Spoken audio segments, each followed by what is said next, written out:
Hi, everyone, and welcome to Listen English to Learn. Are you ready to improve your English while learning about everyday topics? Don't forget to subscribe and turn on notifications so you won't miss a single episode. Today's topic is something we all use daily: transportation. Let's explore how this essential part of our lives can help us practice English in a fun and practical way. Transportation is something we use every day, whether it's walking, driving, or taking the bus. It connects us to places and people. But did you know it's also a fantastic way to practice and improve your English? Let's dive into some useful tips, examples, and ways transportation can help your learning journey. Imagine you're in a new city. You need to find your way to a restaurant.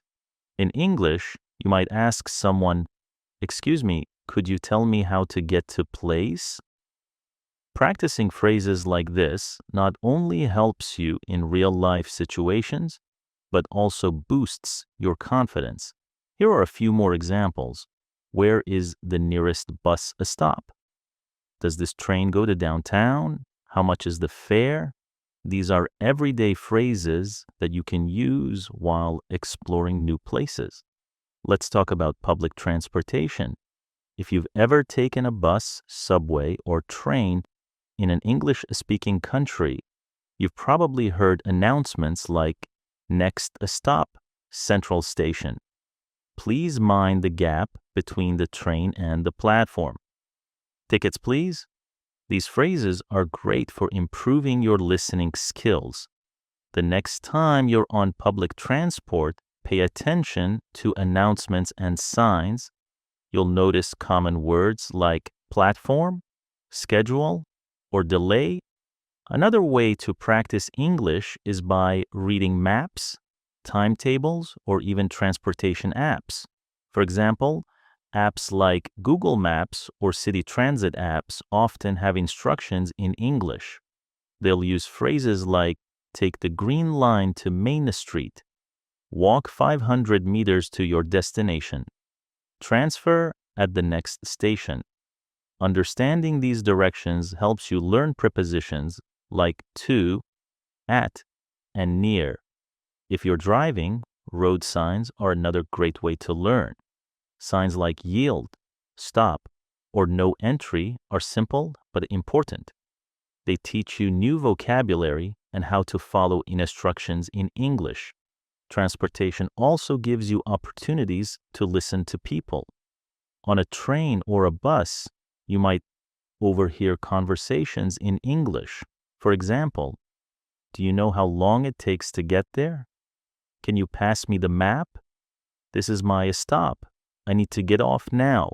Even short phrases like these can teach you about tone, rhythm, and expressions in English. Finally, transportation can inspire you to try role-playing. Pretend you're buying a ticket or asking for directions. Practice these conversations at home or with a friend. "Hi, I'd like a one-way ticket to the airport, please." "Does this train go to the city center?"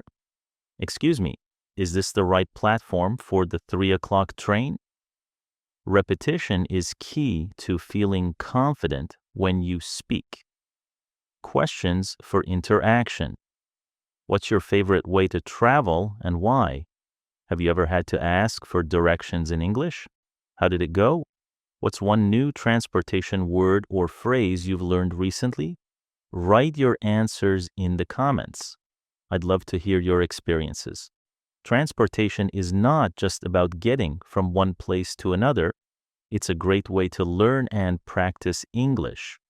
Whether you're listening to announcements, reading maps, or asking for directions, every experience can improve your skills.